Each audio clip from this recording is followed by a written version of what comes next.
ghosts and demons and blood and death, and of the vilest monster to ever draw breath. Hello, George. Welcome to the Fluffenhammer.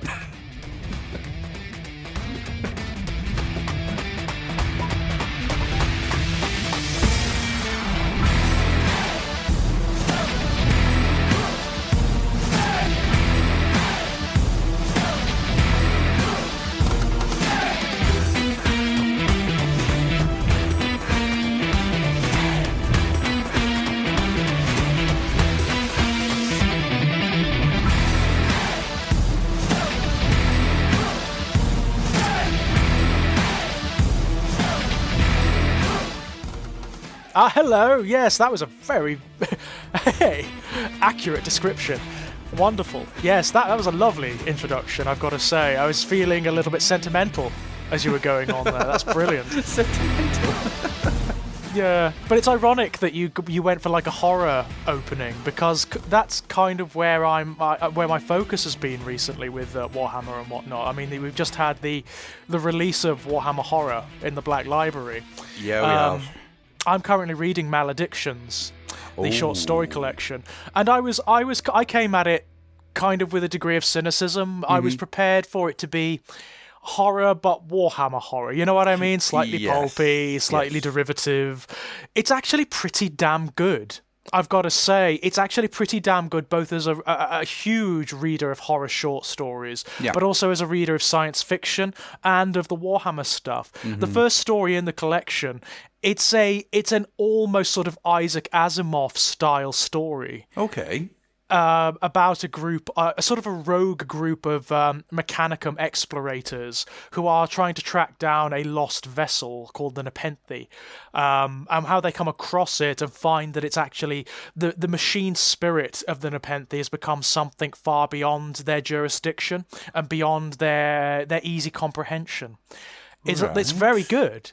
It's actually very good indeed. You get a lot of this lovely sort of cyberpunk horror that you often get with the Mechanicum, you know, where the definition of humanity is shifted very profoundly by mechanical augmentations, and where personality is altered by scraps of code and that kind of thing, and where you get the evolution of synthetic life forms like machine spirits, commingling with the engrams of actually living beings to become something other.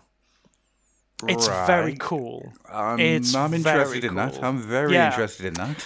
I would recommend Maledictions. I'm really enjoying it. It's a combination. Oh, and what's also really interesting about it, I thought after reading the first short story that it was going to be a Warhammer 40,000 collection. It's not. It's actually both Warhammer 40,000 and Age of Sigmar combined. That's awesome. It's great, isn't it? The second story, which I've just started, is wonderful. It's actually set in Sheesh, and it's this little coastal village in Sheesh, and it's about a woman who lost her husband to the Black Sea of Sheesh, and she's still intent that he's out there, that he's going to come back, despite the fact that like the rest of the village are telling her that he's not. And she finds something in the sea. She finds a creature in the sea that is actually clearly an Ideneth. Right. Clearly an Ideneth, but the story never tells you that. That's cool. It just describes it as this slightly weird, malformed thing that she finds in the ocean, and she sort of nurses back to health, and she's convinced that it's like some new form of her husband. Oh. It's really good. It's really quite good. You know, I read horror short story collections a lot. Yeah. You know, as you can imagine, I'm immersed in these things. And you know what? As they go, this one's pretty damn good. I am really quite impressed with the Warhammer Horror label. Have you experienced any of The Wicked and the Damned yet? Haven't yet. I'm leaving that for next. But I did read Doug. I listened to Doug Bradley's podcast on it. Yes. Yeah, how fascinating. Good is that? Yeah. Brilliant. It was so much fun. So much fun. You've got like two of my favourite things colliding. You've got Hellraiser and you've got Warhammer. I mean, that's just wonderful. I hope it continues from here. I hope that through this other people get involved. I would love to see like really big horror writers getting involved. People like Ramsey Campbell and Clive Barker, who knows. That would be the best thing. What I've really enjoyed about the Wicked and the Damned is that it is out and out horror. Yeah. But it's also got this slight dancing towards Hammer. Yeah. Yeah, it's not quite there. It's not got the full feeling of Hammer, but it does these wonderful little moments where it just slides into going, hey, do you remember Hammer Horror? Do you remember how just fun Hammer Horror was? Yeah. So it's kind of like it's almost like slightly EC comic book. Yeah, at times it is, yeah. It's got sigh. Yeah. Anyway, it's just got that feeling about it, yeah. Mm-hmm. Very much so. Interesting. I expected something like that, to be honest, because the Games Workshop literature is generally quite pulpy. It is almost always quite pulpy, and you have to sort of take it on that level. Yeah. In order to enjoy it. But I do love the fact that with this label, they're sort of elevating it a little bit. Because I am really impressed thus far with the stories I've read, that they have been as intriguing as they have been. They've sort of stepped away from, say, like the bolter porn stuff. Yes. The war stuff, interestingly, like the big epic war stuff, and they've made them much more intimate stories. Well, it's something that we discussed way back when, that, maybe episode 3 or 4, somebody would have to go back and check, because I'm not doing it. No. But we had a conversation about how what we wanted to see was that more intimate look. How does life work in the mortal realms? What is the life of the serfdom in 40k? Yeah, and totally. That seems to be where they've pushed for. And I think that actually spins out of the Horus heresy books. Yeah, it does. Heresy, it really does. Without a shadow of a doubt. Because it comes from that... the Horus Heresy books are all tentpoled by the main character in there, and the main character and their supporting cast. And those main characters and supporting casts are not the gun-toting space marines who run around shooting blah, blah, blah, blah, blah, blah, blah. They're people who have layers. The Primarchs in the Horus Heresy all have these layers that you would never believe going back 20 years. No, because they were such archetypes before, weren't they? They were just presented in terms of their archetypes. So, like, Lorgar was the fanatic. Perturabo was the grim and bitter siege specialist, Angron was the lunatic, and so on and so forth. No, they've really tried to complexify them. But beyond that, they've also, through like the Horus Heresy books, they've introduced a look into the culture, certainly as it was back at the beginning of the Imperium, back when the Great Crusade was in full flow. So you get certain stories or certain chapters that are from the perspectives of normal people. In the Imperium. So, like, the Remembrancers. And there are lots exactly what I was going to go for. The Remembrancers are one of the greatest things I've ever seen in science fiction. They really are. I love them to bits. I do too, because you really get to see, like, the ambiguity of this utopian project through their eyes, They are conditioned to believe, at the very beginning when you read like Horus Rising and False Gods, you get to see through the perspectives of the Remembrancers how, they're conditioned to believe that the Great Crusade is this amazingly egalitarian, enlightened project, and that everything it does is ultimately golden, everything it does is wonderful, and then they get to see the reality. And the reality is genocide, it's brutality, it's warfare, it's extinction, it's extermination of even things that are beautiful. And that sets up this wonderful ambiguity. This is way before, by the way, the corruption of chaos, the fall of Horus. These are the issues that are innate to the Great Crusade, that would have probably seen it fall anyway, in one way, shape or form. What's interesting is this is the human condition in space. Yeah, absolutely. This is the human condition being pushed out to the nth degree in order to colonize. Yeah. It's the issues that we still face now, but just on a wider scope, on a wider scale, on a much bigger stage, of course. And I mean, my favourite parts of the Horus Heresy books, barring the intimate looks at the known characters like Ahriman and Khan and whatnot, and the Primarchs, which are wonderful, it's when you get to look at how the cultures work. So when you are taken to Monarchia, Lorgar's capital city, and you see how that works. When you're taken to Tizca on Prospero, which is as close to a utopia as this universe has probably ever come. Tizca is the most enlightened human civilization that's ever existed in all of history, and probably ever will exist. And probably now, yeah, and we saw how that turned out, didn't we? Yeah. You know, we saw how that turned out. But it's when you see how people operate in this culture, and then you compare and contrast it with what comes later, when you get the background books that talk about... I mean, the Vigilus is very good for this, actually. Vigilus is really surprising, the campaign books.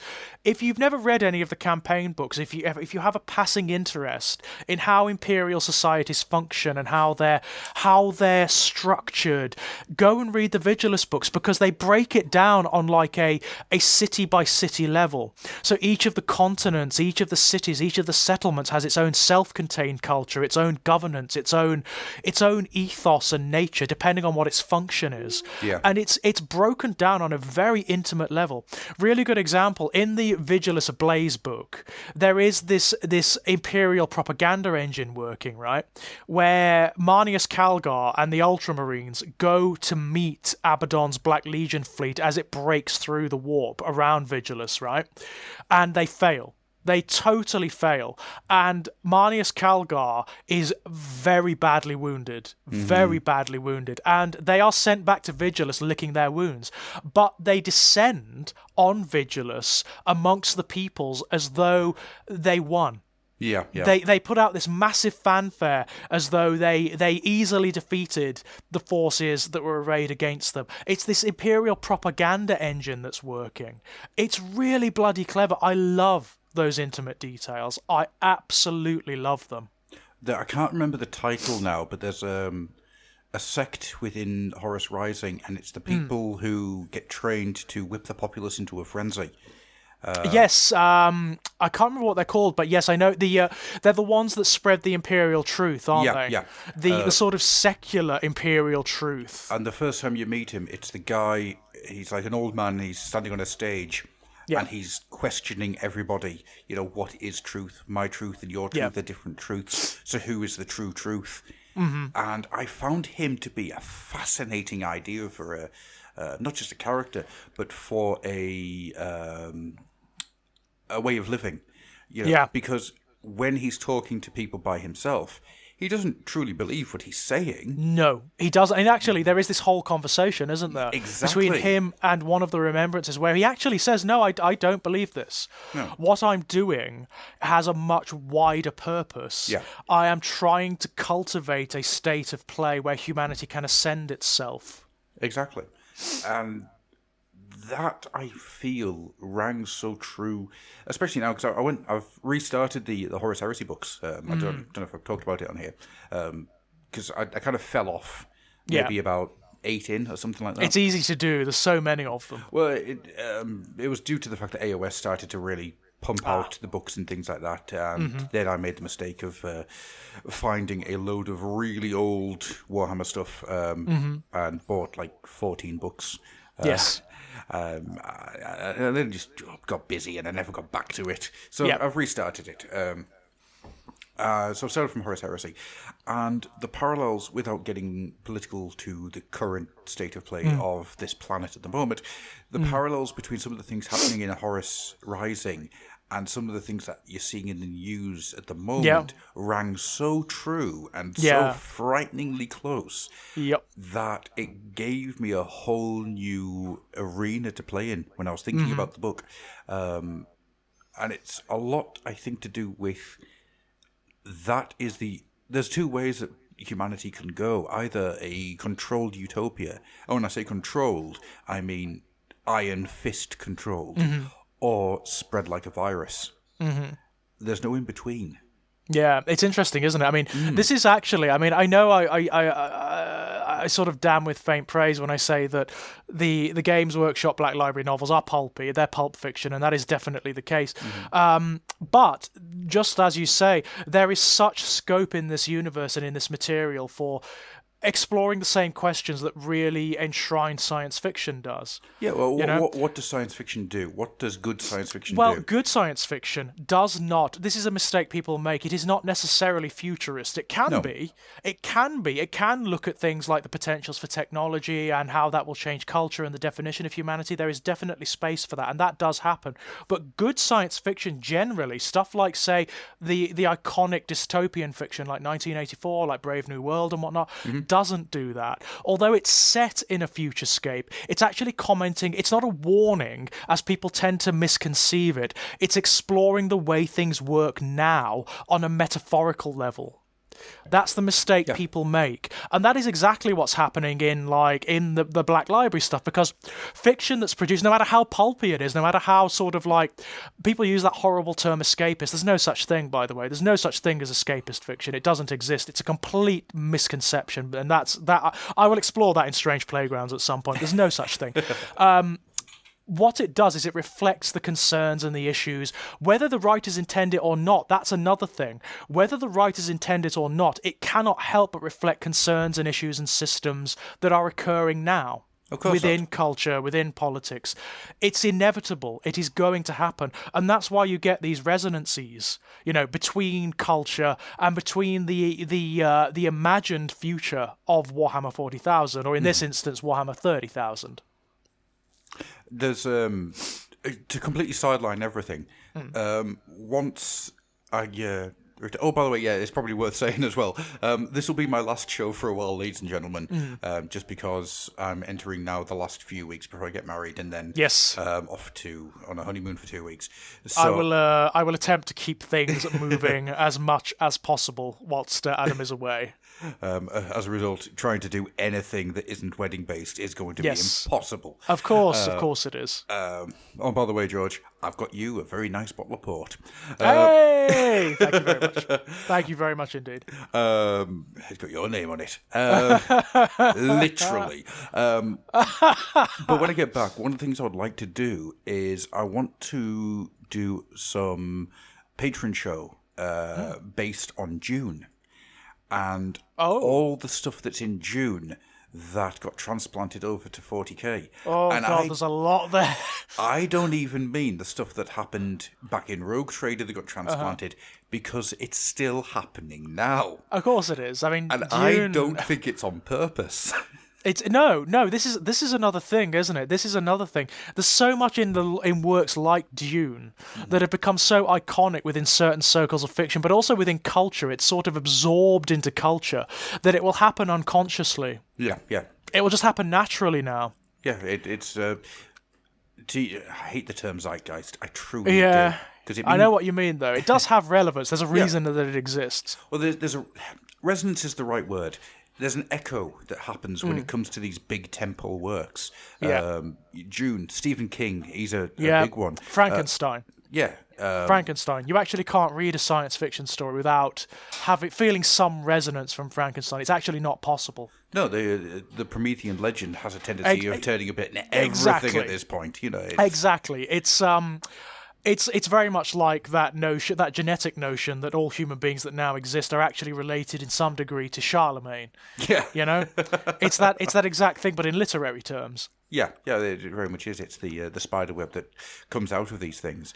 No story is new, and no story is its own self-contained thing. It doesn't work like that. No, it's because everything's informed by everything else.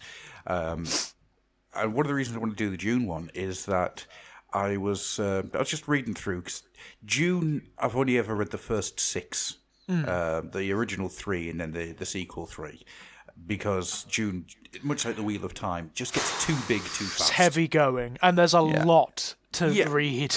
Yeah. There's a lot to read there. It's such a big mythology. Mm-hmm. And I came across the June reunification wars, and I just sat there going, hang on.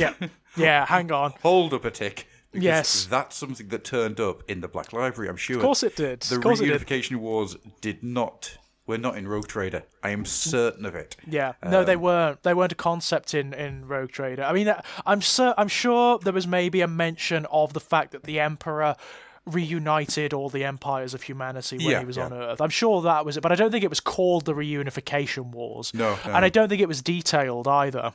Yeah, and I want to find the person who put that in there and just like look at them for a moment with some quizzical eyebrows.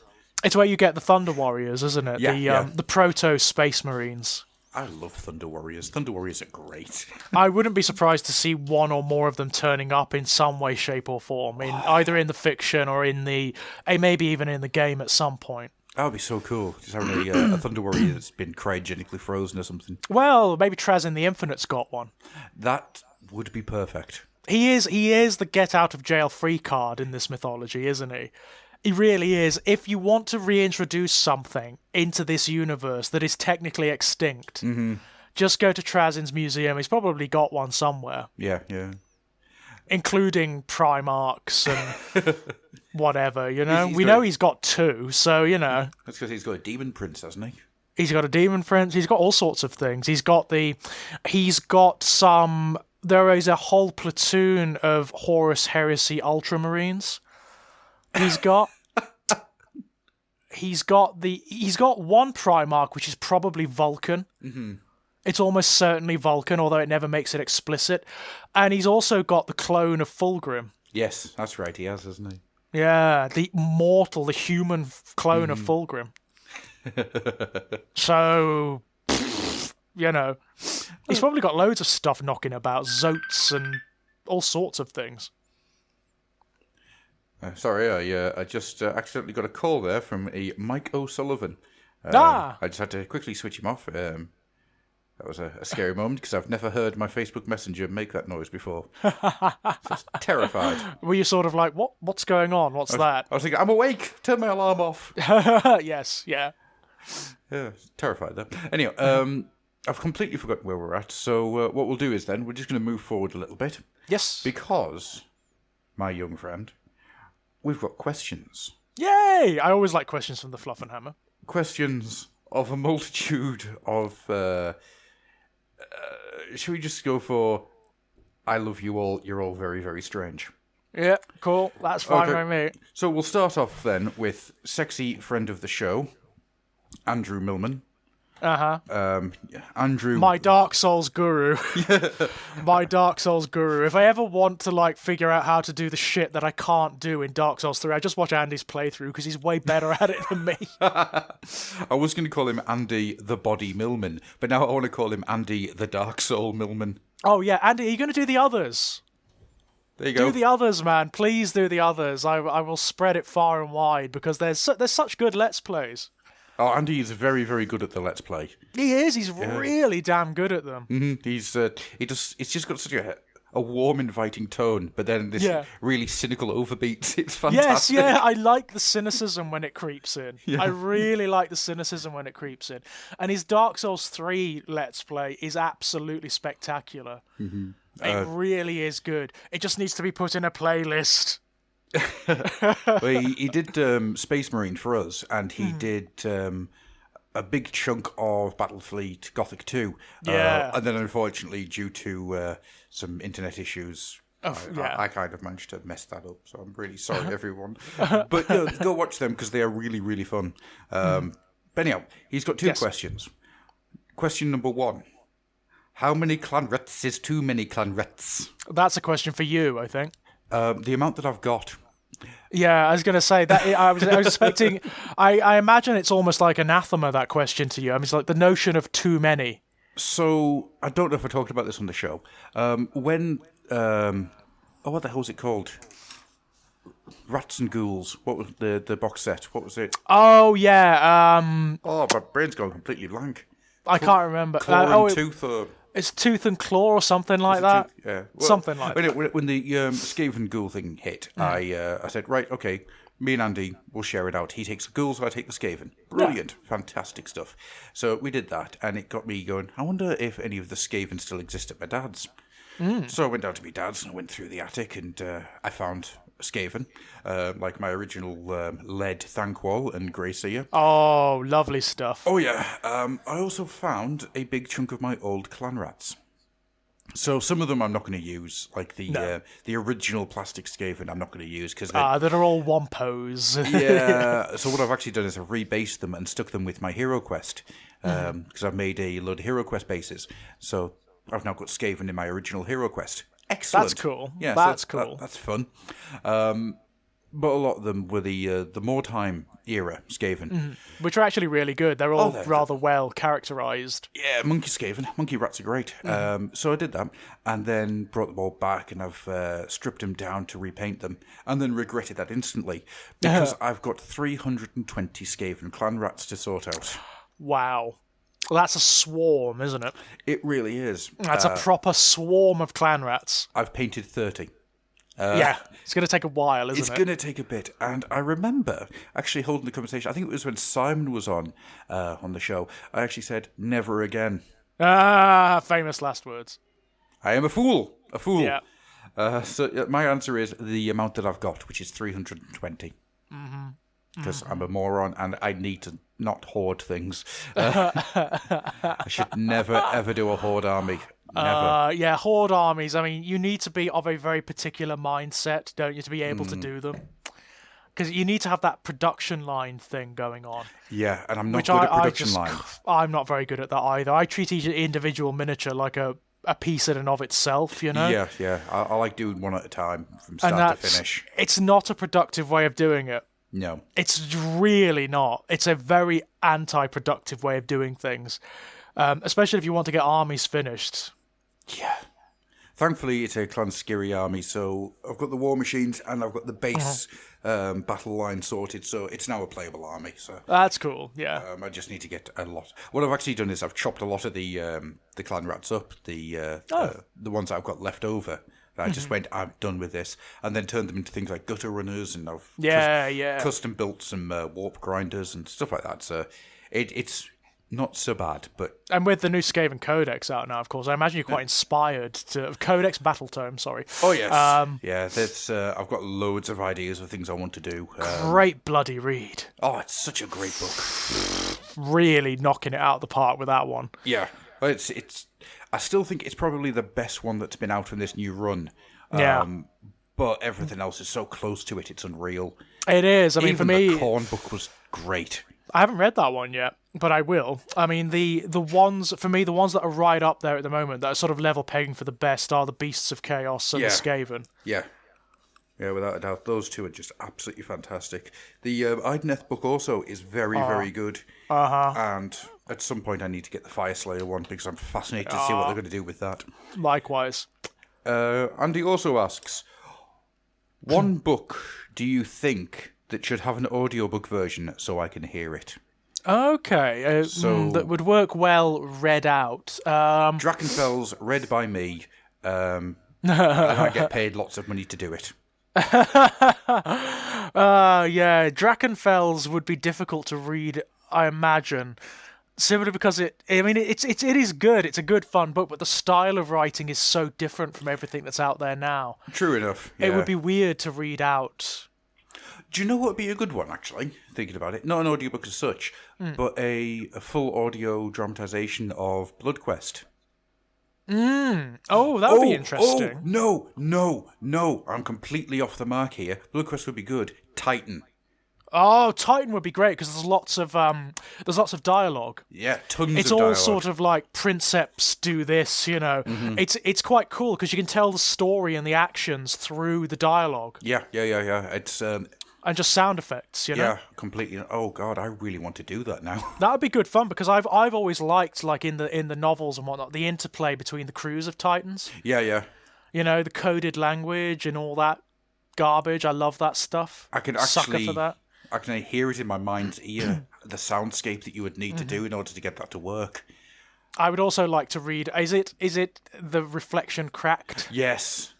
I'd love to read that one out in all of its perversity. If you ever have any doubts as to how far Games Workshop will go with the Slaneshi material, read that story because it goes pretty bloody far, I can tell you. Yeah, definitely. It involves a pair of torments, if you know what that is. Ugh. Yeah. I'm just having to think what else is out there that... A lot of the short stories would be good. There's one that was released for Christmas this year by Aaron Dembski Bowden. I can't remember what it's called, but it's based in the World Eater's fleet after Angron's ascension to the Demon Prince. Okay. And it's Excuse me, ladies and gents, I have hay fever today. It involves one of the best tertiary characters around the World Eaters, which is the captain of the Conqueror, Angron's warship, Latara Sarin. She is spectacular. ADB, if he ever happens to listen to this, can you just write a whole series about Latara Sarin, please? Because she's great. She's absolutely brilliant. This is how brilliant she is. Angron likes her. Mm-hmm. You know? She has Angron's respect. That's how brilliant she is. I've got another one. I just thought of the entirety of the Felix and Gotrek series. That'd be good. Because they need to be done so Andy can experience the joy that is Snorri Snorrison. They're kind of just rip-roaring Hobbit-style adventures, really. They're sort of D&D style. Start that way. Yeah, and then they do get progressively darker as it goes on, and more sort of serious. Yeah. Oh, the Night Lords trilogy. Yeah.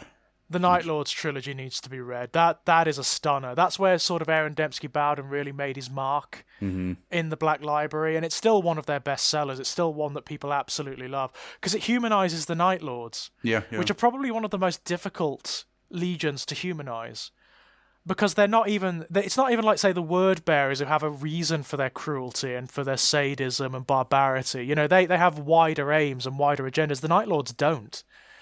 They're just sadists. They are just monsters. They are psychopaths. You know, they are pure psychopaths with Space Marine enhancements, basically. So characterizing them and making them identifiable, very difficult. But ADB does it really well. Yeah. Really bloody well. The man's just an absolute machine, a workhorse when it comes to getting this stuff out. He's very good. Because it's very easy to just churn out work. I say it's very easy. It's not very easy at all. But for some people, it is just to churn out stuff. ADB doesn't just churn stuff out. He churns out really good work each and every time. I'm yet to come across anything of his that I haven't thought was exemplary. Likewise. I mean, his work is absolutely stunning. It really is. I mean... what I always find with his work is that he changes my opinions about things. So the first Heretic changed my opinion about Lorgar and the Word Bearers. The Betrayer changed my perspectives on Angron and the World Eaters. Talon of Horus changed my perspectives on Abaddon and the Black Legion. And so on and so forth. It just keeps going. It keeps going. Really cool stuff. Moving on. Yep. Not really a question, but Alan John Wilkinson asks if we know anything about Puahammer. No. Have you not come across Puahammer? No. Puahammer is great. What I will do is I will just quickly do an image Google search and send you it, just so you can get to see some of the joys of Puahammer. Okay, fair enough. It's exactly what it says in the tin. It's if you can't afford to run a good example of this. Have you ever seen the Necron army that's built entirely out of sprues? No, I haven't. That is brilliant. Yeah, it's just a Necron army that is built entirely out of leftover sprue. So is it things like sort of Colacan dreadnoughts and exactly that kind of thing? Yeah, exactly that. So brilliant. Oh, that's a great idea. So there's a Google image search, just to give you a vague idea of what Puahammer looks like. Oh, fantastic. I mean, I'm all in on this. This is a fantastic idea. It is. I tell you what, some of these look bloody good. Oh yeah, there is a huge amount of ingenuity that goes into some of this stuff. Some of this stuff is amazing. The My Little Pony Space Marines is interesting. That's fascinating. Mm-hmm. But to be honest with you, I've got no issue with stuff like this. I love the Smurfs. Not at all. I mean, I don't know how you could possibly have an issue with this sort of thing. It's inventive. It's interesting. You know, I think it's really clever. And this is what people were doing. Once upon a time, you get articles in White Dwarf championing this sort of thing. Oh, yeah. Do you remember the first Eldar grav tank? Yeah. Wasn't a miniature. No. It was a dish, wasn't it? It was, well, that was way back when, but not even like in second ed, before they'd released any of the Elder Grav tanks as an actual kit, they gave you instructions on how to make one out of plastic spoons and stuff like that. It's absolutely brilliant. Absolutely brilliant. Oh, man. I seem to remember, wasn't there like a cardboard cutout for something at one point? There probably was, yes. That wouldn't surprise me. They gave you the template to make a tank or something like that. I can't quite remember. I'm sure there was. Yeah. Oh, man. Here we go. Brilliant stuff. One of the things I was looking for is somebody just photocopied things out of White Dwarf and just cut them out and stuck them on bases. Yeah. Why? That's brilliant. It's ingenious. It's absolutely ingenious, and I'm all in on that. I think it's absolutely stunning. I just think it's fun. It's also, I think, a good way of learning to play an army before before investing in the miniatures. Yeah, it's clever, actually. It is really clever. I have no issues with that. And the picture of all the Smurfs on bases to run an Ultramarines army, that is absolute genius. The potential for humour is huge. Yeah, it's absolutely enormous. Yeah, I like it a lot, is the answer to that one. Yep, and Lego Kill Team, yep, that's fantastic. Awesome. Yeah. So yeah, I've got no issues whatsoever with Poorhammer. I think Poorhammer's fun. I think the name's a little bit derogatory, but whatever. But I think the amount of ingenuity that's taken place here is fantastic. That's it for me. It's the inspiration and the ingenuity. I think it's very clever. As long as your opponent doesn't mind and you're testing stuff out and just seeing how things go. Yeah. Oh, absolutely. Yeah, go for it. Yeah, no issue whatsoever. No issue whatsoever. In fact, I used to do stuff like this. I've probably spoken about him before on the show. Jeff, who used to run our local gaming club, he would build tanks out of cardboard for people. And you'd sell the tanks for $5 just to recap the costs of cardboard. Yeah. And what I ended up with like 4 or 5 Lehman Russes. Just made out of cardboard. Yeah. Well, it was like hardboard rather than cardboard. Yeah, but even so, it's cool, isn't it? These things were fantastic. Absolutely fantastic. And they did the trick, and aged, how old would I be? 12, maybe, at that point? 12, 13. Can't afford to spend 20 quid and getting a Lehman Russ. Of course, yeah. Especially if you want, like, a phalanx of them or something. Yeah. So, the guy, he did a really good job of them. And I really wish I still had them. I don't know where the hell they've gone now. I think probably my brother inherited them, I'd say, when I came out of the hobby. But I really wish I still had them because they were just so good. So much fun. And I'd, of course, modified the hell out of them. Of course. Because that's me and I'm an idiot. I can't leave things alone. But yeah, Poorhammer. Poorhammer's great. I think anything that involves you being creative is necessarily a good thing. Yep, likewise. Right then, so moving over to the Facebook group. I will just try and find the questions here. Here we go. Right, Matt Mummery. Hey, hello, Matt. Good old Matt, who I am very proud of. He knows why. Recently, I made a crack about the world in Game of Thrones actually being Caliban before it gets brought to compliance. Is there anywhere else in fiction you think could fit in well with Warhammer canon? Oh, God. Well, given how much Warhammer has derived from other universes, it's almost inevitable, isn't it? There's so many. I mean, we've already mentioned Dune, and that obviously fits really rather well. Yeah. There are any number of sort of science fiction and fantasy franchises that you could say are sort of like isolated worlds within the Warhammer 40,000 universe, or alternative dimensions to, or places in the warp, or whatever, There are hundreds. Game of Thrones is an obvious example. Science fiction universes, so things like Altered Carbon and whatnot fit rather well. Alien fits really bloody well, obviously. Well, I mean, you've got the entire thing that everybody... there's that massive theory that Event Horizon exists because Paul W.S. Anderson found out about Warhammer 40k.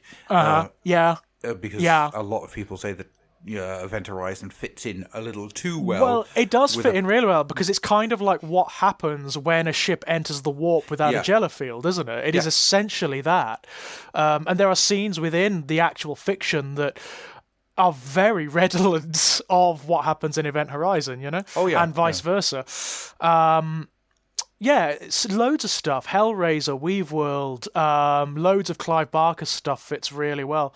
Can I say Twilight, just so I can enjoy the sensation of Space Marines destroying the sparkly heretics? Oh, God, yeah, that'd be good.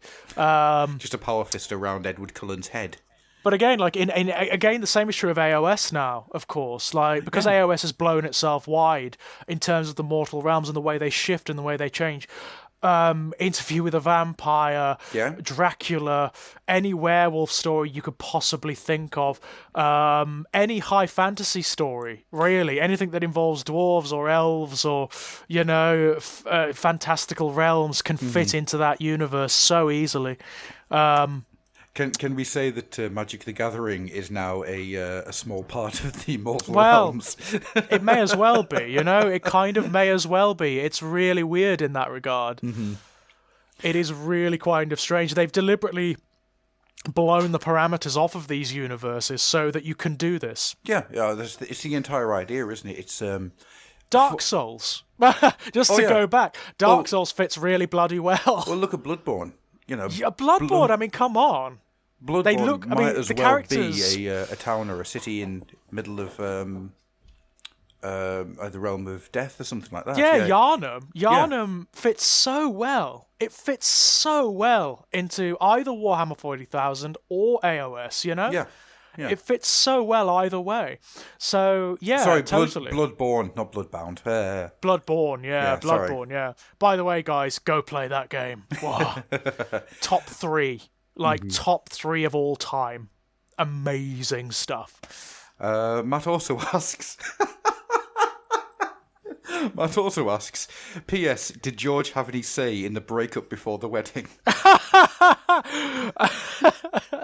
Well, it was intuited, you know. I didn't expect Adam to be doing this throughout the I'm going to record this on the morning of the wedding. Yeah, absolutely. This is going to be like the primary concern, isn't it? We can't drop the Fluffenhammer just for a wedding. I mean, come on. Yeah, one of these things is more important than the other. Yeah. Long anticipated, I think. Long anticipated. Oh, thanks, Matt. That brought a smile to my face. Tom Adams asks, who would win in a fight? The new Fire Slayers or Caradron Overlords? That depends. Yeah. Depends on the circumstances, really. Yeah. And how much money is involved. You know, I mean, it depends on the motivation, doesn't it? If the Caradron Overlords have got a bit of scratch going on, that they're properly motivated, you know? But it depends on things like environment, for example. Yeah. I mean, if they're fighting in the realm of fire, then obviously the Fire Slayers have a real advantage there. But it depends on lots of factors. Lots of factors. Well, let's come up with 2 hypothetical situations, right? So Caradron Overlords have been paid to go to steal a magma heart from a magma hold, right? Mm-hmm. As a result, they go towards the mountain hold, the mountain stronghold, bomb it for a while, and then invade through the tunnels. Mm-hmm. The Fire Slayers would just slaughter them. Yeah, absolutely. Because underground on their home turf, great that big close to the magma armor, heart. you're trying to get through all the bits. You know, it's not going to work.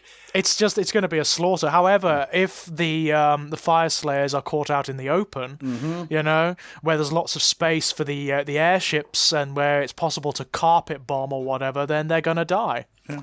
You know. Of course, my answer to end it all, to completely do this entirely, is that the both of them go for it and they are just hammering tongs at each other, and then of course Hashut rises and a Lamazu turns up and just kills everybody because the Chaos Wolves are excellent.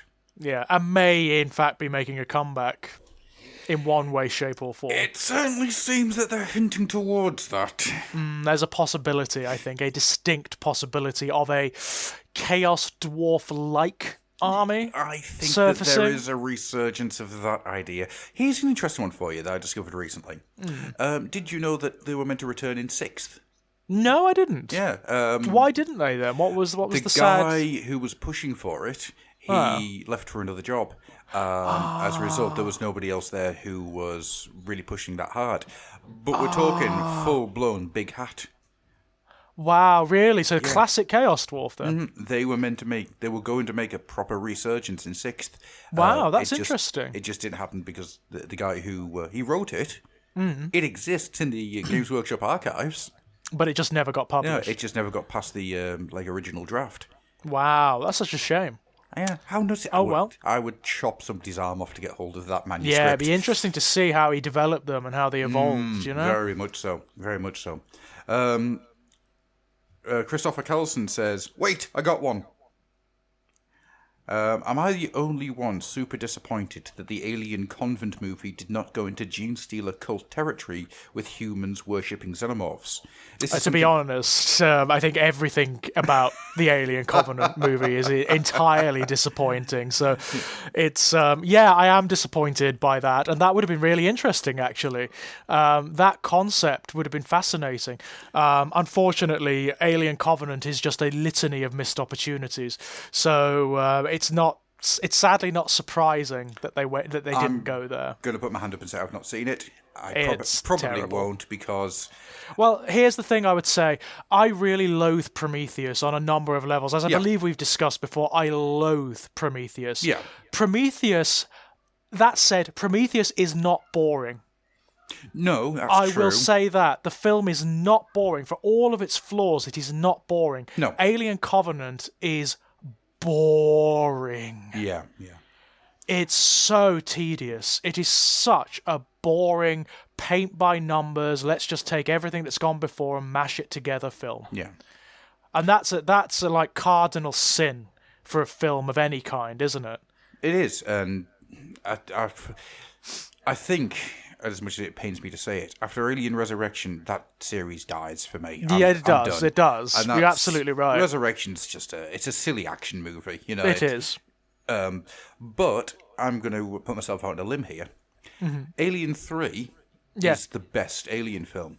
I like Alien 3. I don't think it's the best of the films myself, but I think it's an amazing piece of work, considering what was going on behind the scenes. It's a miracle it exists at all. Have you ever sat and watched the director's cut? Yes, it's really good. It's director's cut, really good. It has the cult thing that Christopher's talking about here. It does, yes. The guy who worships the alien. The dragon. Yes, it does. You're absolutely right, the entirety, we commit these bodies to the void. It's still, to this day, I think one of the most powerful bits of cinema I've ever seen. It's cut so beautifully, the death and the destruction of the bodies of the dead, and then the rebirth of the alien from the dog. It's very well done. Yeah, it's very well done. I mean, and when you look at the making of documentaries, that film should not even be watchable. Well, it shouldn't exist, should it? No, it shouldn't. The amount of nonsense that was going on behind the scenes, it is a flat-out miracle that A, it exists, and B, it's as coherent and brilliant and beautiful as it is. Is it amazing? No, it is flawed. It's really flawed. Oh, it's massively flawed. But it's, given that context, it's actually a minor miracle. The reason I say that it's my favourite, Alien and Aliens are better made movies. Yeah, without a shadow of a doubt. They are just... the art of cinema in those two films is better than the one in 3.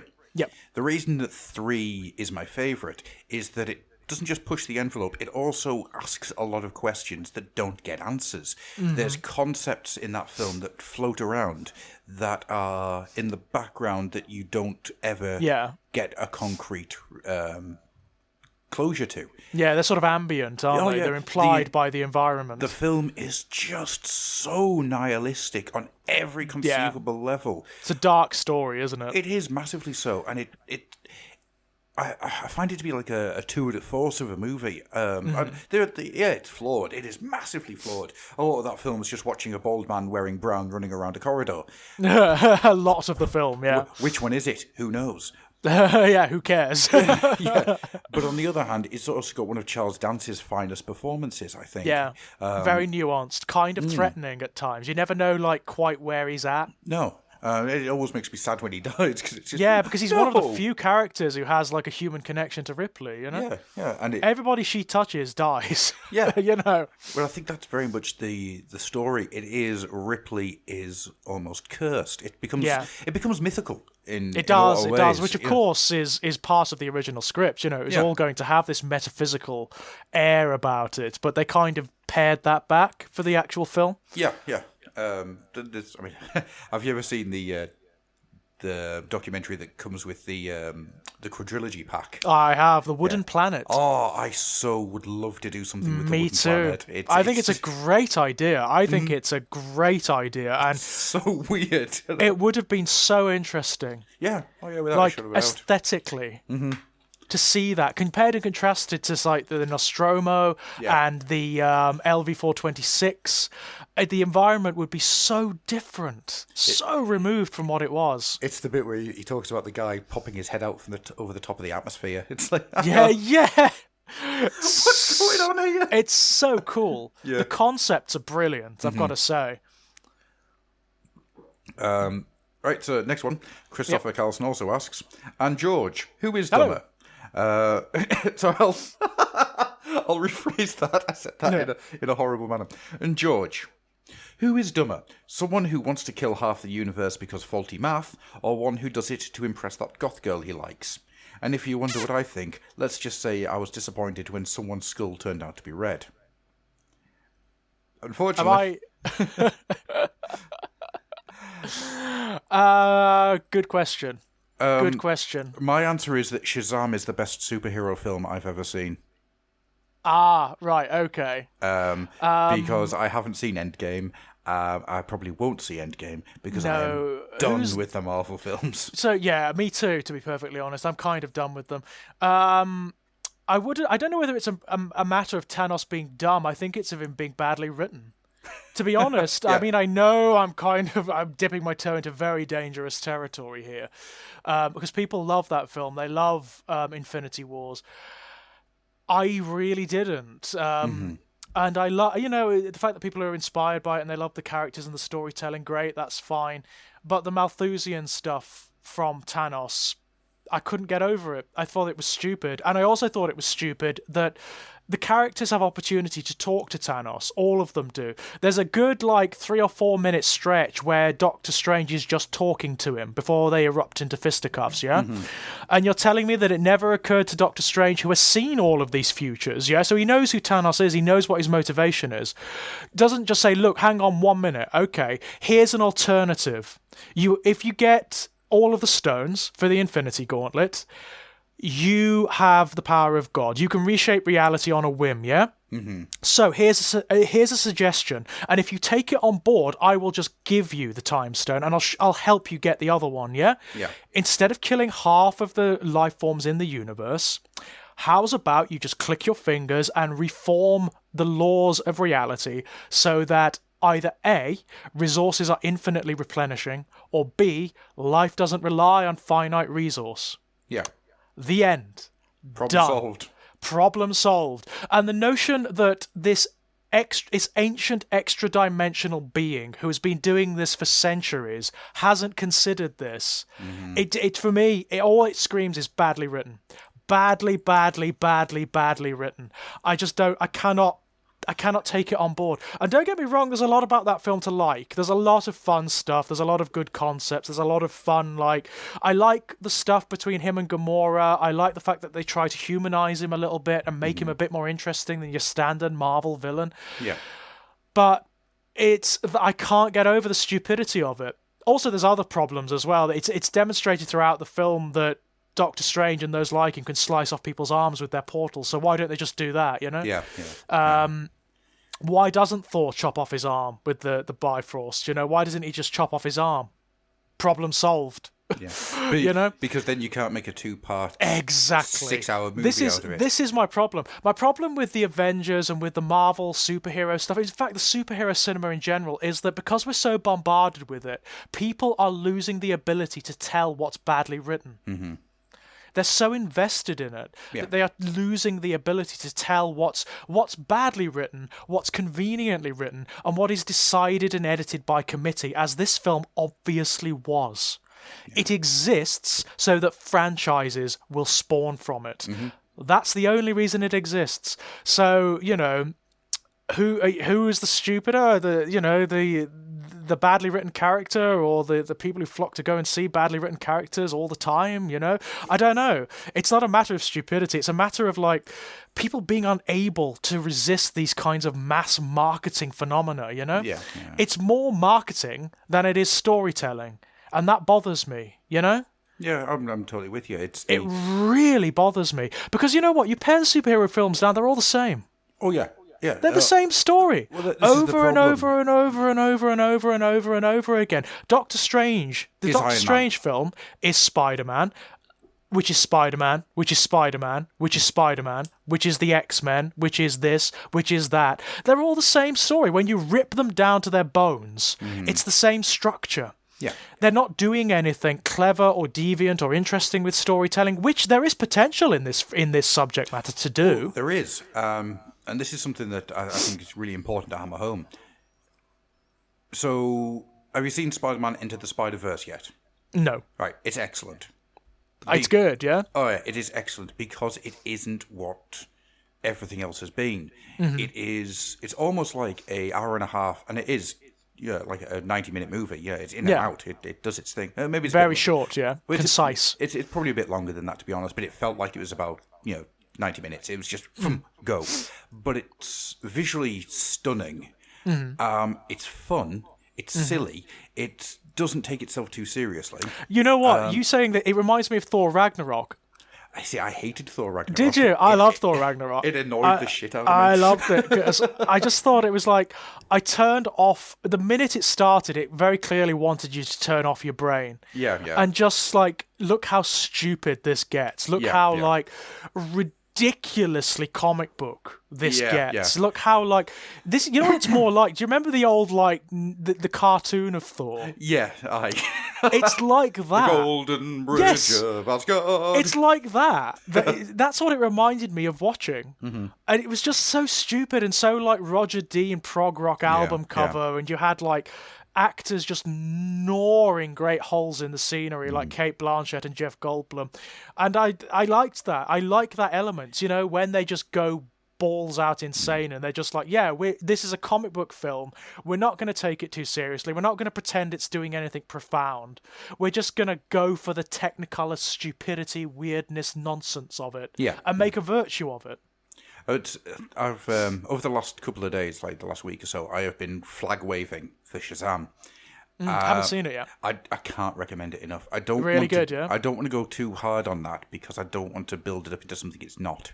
Yeah. Yeah. But what it is the most fun I've had with a superhero film since Sam Raimi's Spider-Man 2. So, the beginning, basically. The beginning of the whole phenomenon. It is... Well, for a start, it's not an action film. At all. It's a coming-of-age movie. Right, okay. It's a story of a foster kid finding his place in the world. That's what it is at its heart. But it does that through the filter of Tom Hanks's Big. Okay, that's kind of fun. There are action scenes in it, and there is a story in it, and there is a horror side to that film, where I can honestly sit there and go, 10-year-olds might find that a bit much, because it does not shy away from the 7 deadly sins. Okay. And they are horrific. That's cool. But the majority of that film is the relationship between Billy Batson, not Captain Marvel, because he is Billy Batson just in an adult body with superpowers, and Freddy, and how they're dealing with their relationship and the changes that Billy has to go through. Okay. And not only that, it is funny. Not funny as in the Marvel films, which is snarky humour and this almost quite mean-spirited at times. It is joyous. Yeah, it's celebratory, There is one sequence where it's he looks like an adult, right? So what's the first thing they try and do? They go to try and buy beer. Ah, of course. Right? And so he just walks in his Captain Marvel Shazam outfit and just goes, Brilliant. I would like to buy your finest beer, please. So they do that, they buy the beer, they take one drink of it, and then they just spit it out. And then the next scene's just them walking around with just arms full of Doritos. And it's great. It's just fun. Yeah.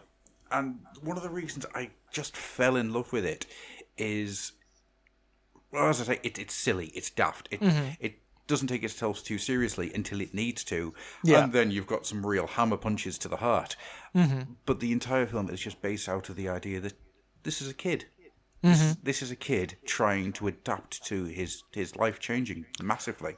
I mean, that's kind of fun. I mean, for me, what I'm looking forward to, I mean, don't get me wrong, I don't want to sound too nihilistic about the superhero film phenomena, but it does seem what's happening at the moment is they are realizing that there is a kind of inertia happening now. There's a saturation happening where people are bored of them. They're just totally bored. So what they're doing is rejigging them so that they're different stories. So you've got that Superman film coming up. What's it called? With have you seen the trailer? I haven't. It's a horror film. Oh, Brightburn. Brightburn. It looks great. It does. It really does. It looks great. I hate Superman. I find Superman so bloody boring, I can't even tell you. This looks great. If you're going to do it like this. You know, look at the human side of what it actually means to have these powers, of developing them, of like realizing that you're not human. And it looks great. It looks loads of fun. You've got the Joker movie coming up, which looks like it could be really good, you know? Yeah, it looks like the 70s New York movies. It does, doesn't it? It looks like a crime drama, you know? I'm really interested in that. I am absolutely fascinated. If they really go for the sort of the Martin Scorsese, really down and dirty crime drama with it, it could be brilliant. It could be really good fun. That's what they should be doing, it seems to me now. Looking away from sort of like the Avengers style stuff, you know, the big, broad, the comic book stuff, essentially, and bringing it down to the intimate level. Well, this is what I think's interesting. I think it's the change that DC's gone under. They tried to ape Marvel, but be the dark version of Marvel with Batman versus Superman Returns, and all that stuff. Didn't work, did it? No, it didn't. But what they seem to have learned is with Wonder Woman, which I haven't seen, to be honest. Really good film. Yeah, I hear actually it's really good. Surprisingly good. I hear Aquaman is really good as well. I haven't seen Aquaman. Shazam was just fantastic. You got the Joker film coming, and it looks like it's just going to be DC movies are going to be loosely connected. As in, Batman and Superman do exist over there, but they're nothing to do with us right now. Yeah, they're sort of bringing it down to more personal stories, which is how it should be, you know? Yeah, and that's fine by me. Experiential stories. I'm totally up for that, especially in the Batman universe, because you've got such scope for it. Yeah, definitely. Well, anyhow, we are so way beyond what we normally talk about. Yeah, sorry about that. That probably didn't answer your question, but there you go. My answer is that Infinity Warps is better than Infinity War because Infinity Warps gave us Iron Hammer. And Iron Hammer's great because it's amalgam but using only Marvel characters, and that's fun. And I like fun. I think that's all of the questions. Okay, cool. We did a Fluffenhammer Asks. We did. Which I have lost, and I will now have to find again. This is the problem, ladies and gentlemen, with me in general. Me and technology have a tendency of getting a little weird. And I don't quite manage to think ahead enough to make it work. So, Fluffenhammer Asks. The question that I put out last episode was, I want you to give us the lowest form of RPG character. Yes. Brilliant question. I want something that starts off in an RPG game to be the lowest of the low. The mop wielder. Flesh mop wielder. Yeah.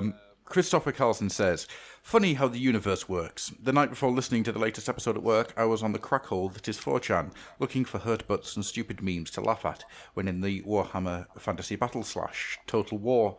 Warhammer Battle / Total Warhammer thread was posted, an old Warhammer comic from what I assume was Inferno, called Montezuma's Revenge.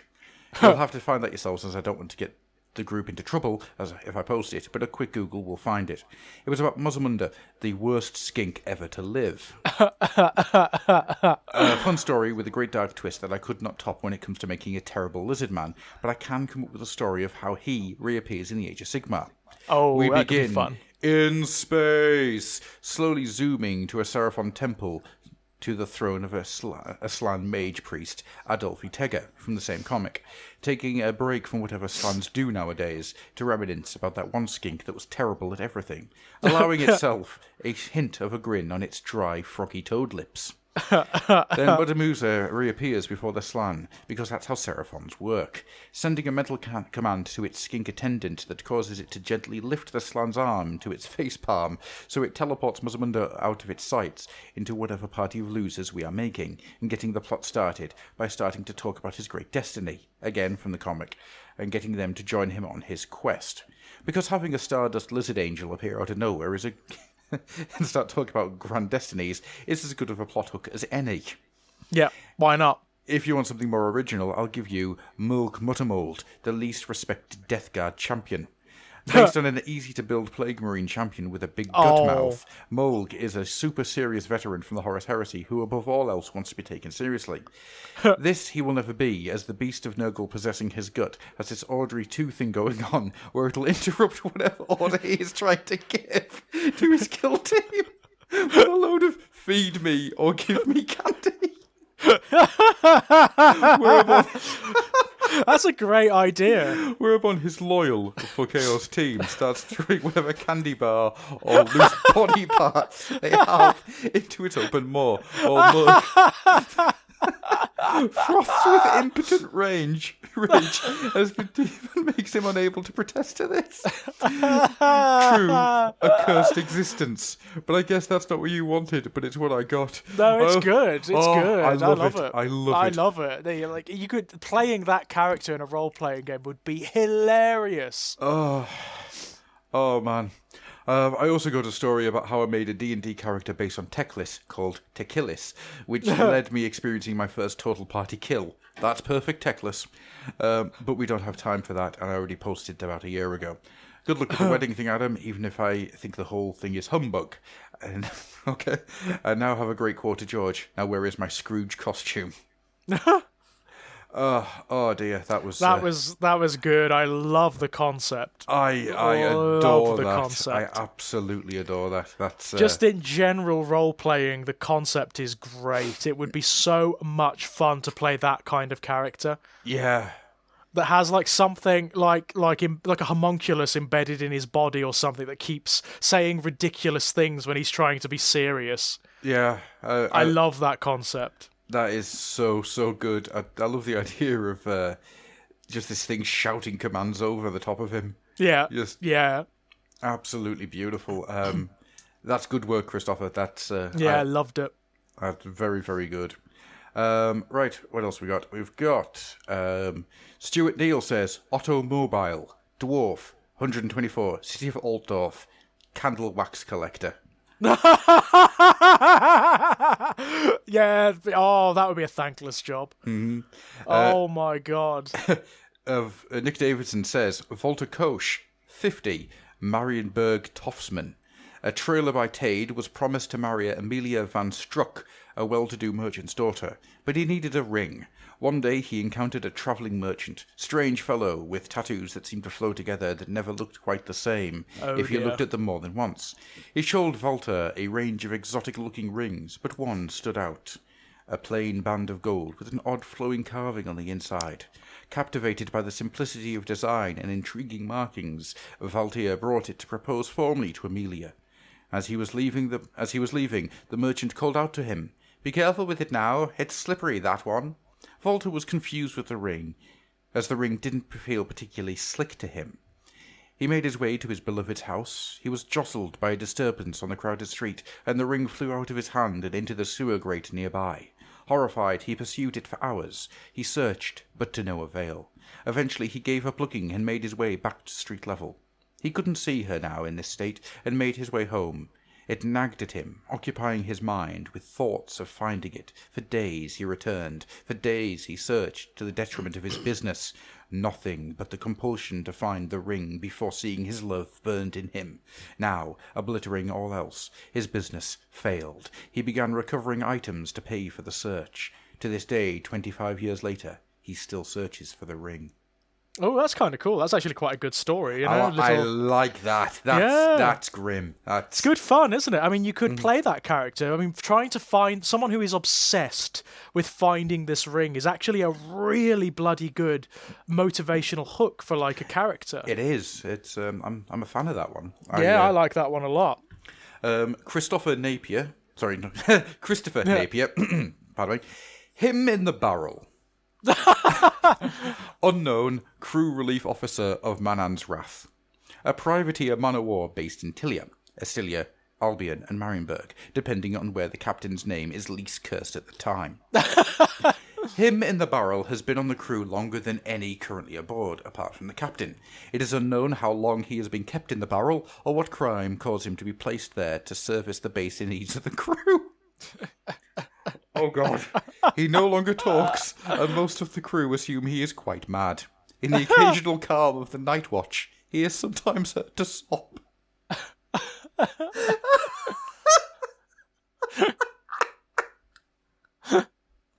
Oh, that's grim. It's good fun. I like it a lot. Him in the barrel. Him in the barrel. It's great. Doesn't even have a name. That's how wretched he is. Greg. Him in the barrel. Craig McCutcheon says, sorry, I'm back. Naffle the Grot. Too weedy to even getting the warg. He was chained to a cave I'll start that again. Sorry. Naffle the Grot was too weedy to even get into the warg. He was chained to a cave to tend to the pigment squigs the painty boys grind down to decorate armour with. He'd eaten too many of the yellow ones and was quite mad now. That feels very Blackadder, doesn't it? Yeah, I like that a lot too. Jake Jackson says, Tokroch skink swimmer, Skaven skeptic tank repairman. Oh, yeah, Oh, dear. Yeah. There you go. That's the Fluffenhammer Asks. They're fantastic. They're very good, man. I've got to say. Well done, guys. Yeah, we need to get all of these characters together as a D&D team. So the question I have then, George, is what would be yours? What would be your super low level one? Super low level, pathetic character. Yeah. Very, very good question. I've got one. You've got one, yeah? I've got one, and I'm loath to hand it out because I really want to play it. Oh, you actually want to play your character? Yeah. Wow. It'd be something like the crew menial who has to clean up the Death Guard ships or something like that, wouldn't it? You know, that's a thankless task. A plague bearer in the Garden of Nurgle that's trying to cultivate everything and put it into order whilst the beasts of Nurgle are bounding all over the place and the Nurglings are messing it up. Mm-hmm. Just this internally put upon character. All right. A demon who is the librarian in the Library of Zeech, who has to organise everything. I like that. That would be insane. All the shelves can only have 9 books. There is kind of one that's in the lore, if you think about it. In the Liber Chaotica Slanesh, it states that one of the theories about the demonettes is that only 1 in every 1 million is male. Oh, so you want to play the male demonette? That would be painful, I imagine. Yeah. Interesting. Yeah, I actually quite like that as a character. It's cool, isn't it? Yeah. Cool. Right, okay. Now, I'm not going to say that I thought about this for a long time, but it popped into my head the other day, and it's just kind of sat there and percolated for a bit. I want to introduce you to a character called Tumnus Hairyfoot.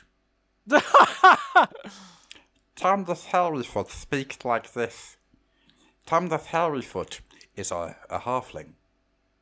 Tumnus Hairyfoot is dead. Okay. Tumnus Hairyfoot was just a normal little hobbit sorry, halfling. Halfling. What? What? He's just a normal little halfling. He just spend his days just pottering around his little garden, tending to his crops. And a group of adventurers went by one day. A dark, grim-looking group who went off to kill a dragon. They failed. Within the number of that group, there was a necromancer. He died. His body burnt to a hairy crisp. His soul left his remains, floated around, trying to find some way back, some way to get himself back onto the mortal plane, in order to live again, in order to avenge his fellows. His soul, entered Tumnus Hairyfoot. Tumnus Hairyfoot's soul was pushed out into the world. It was left to wander. It hangs around its body. It says things. It asks. It pities. It pleads to get back in. But unfortunately, his body is now taken over by the world's worst necromancer. Tumnus Hairyfoot wears the clothing of the necromancer, the long black robes on his tiny short body, feet protruding from underneath the skull belt. Tumnus Hairyfoot wanders around trying to raise the dead, but lacks the ability because his body is a halfling. Inside Tumnus Hairyfoot's body is a screaming necromancer who wants to do the power, the huge amounts of earth-changing ability that he had, but can't, because he's stuck in the body of a tiny little halfling.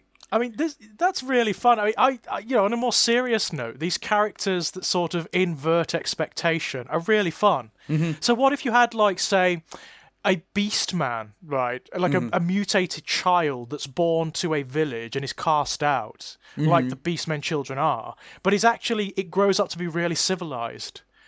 And it's constantly trying to get back in to civilization. Yeah.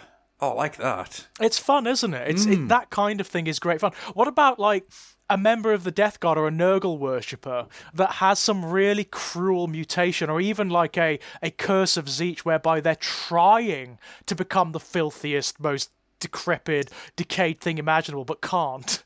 They can't contract any disease, so they're perfectly healthy, but they're Nurgle worshippers. Okay, right. Death Guard guy. And his cursed stroke mutation is that he's got little insects that just constantly clean him. Yeah.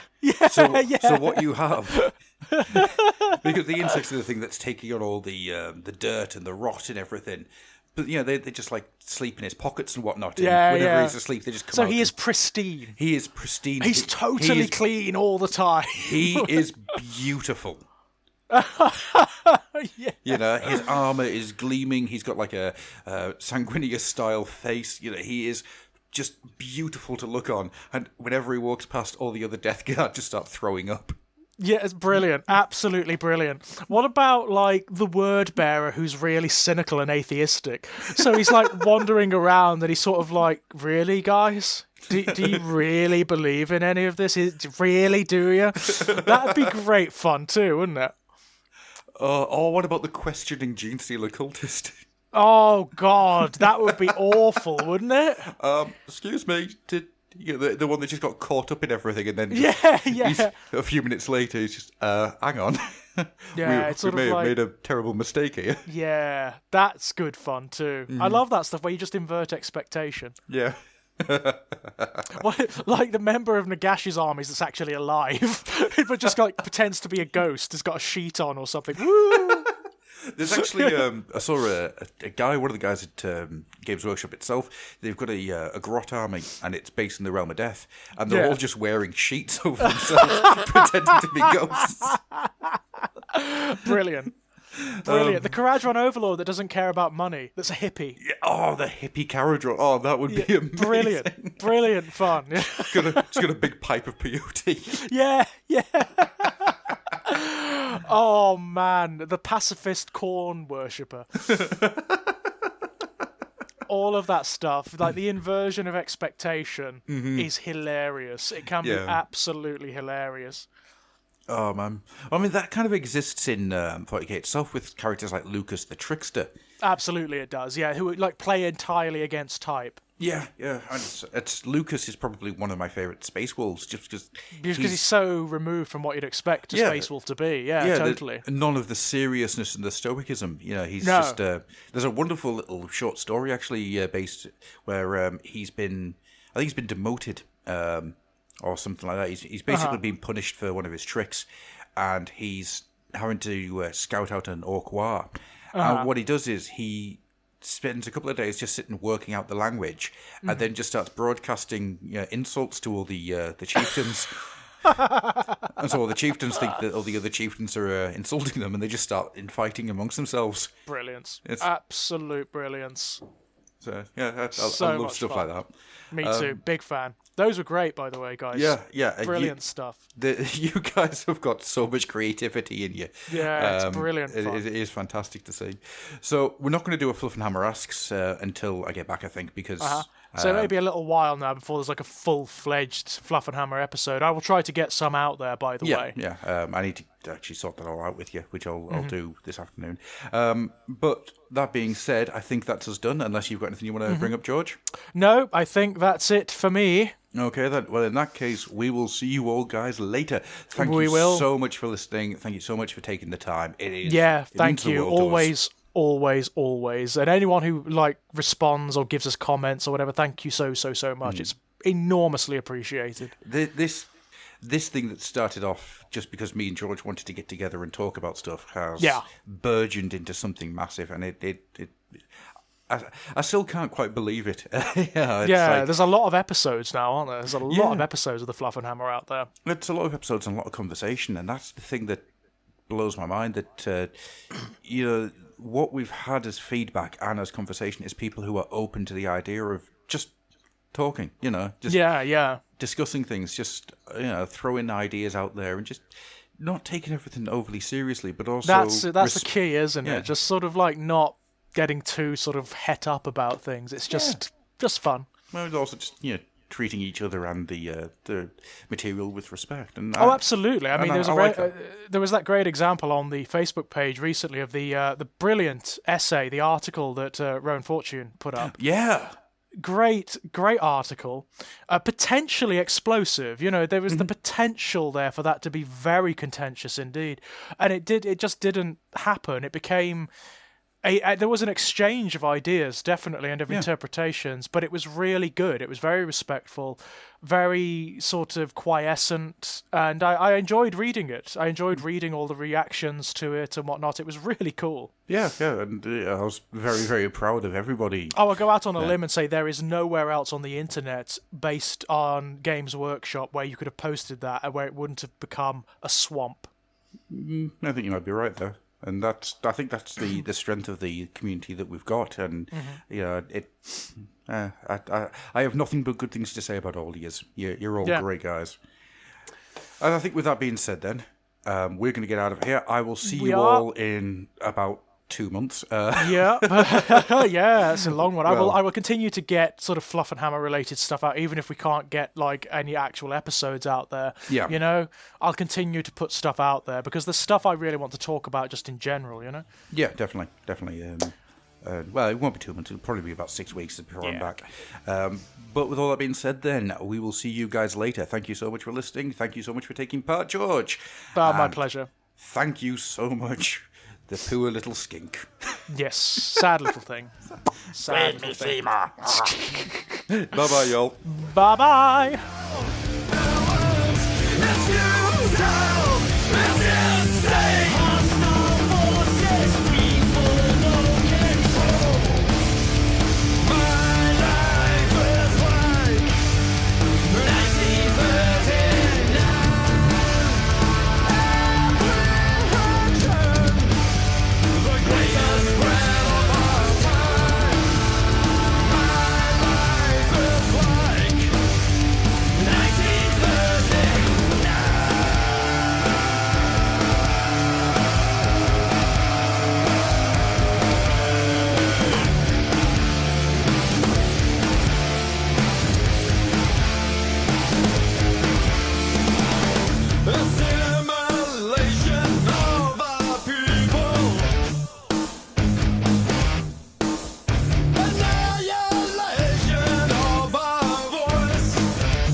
choice.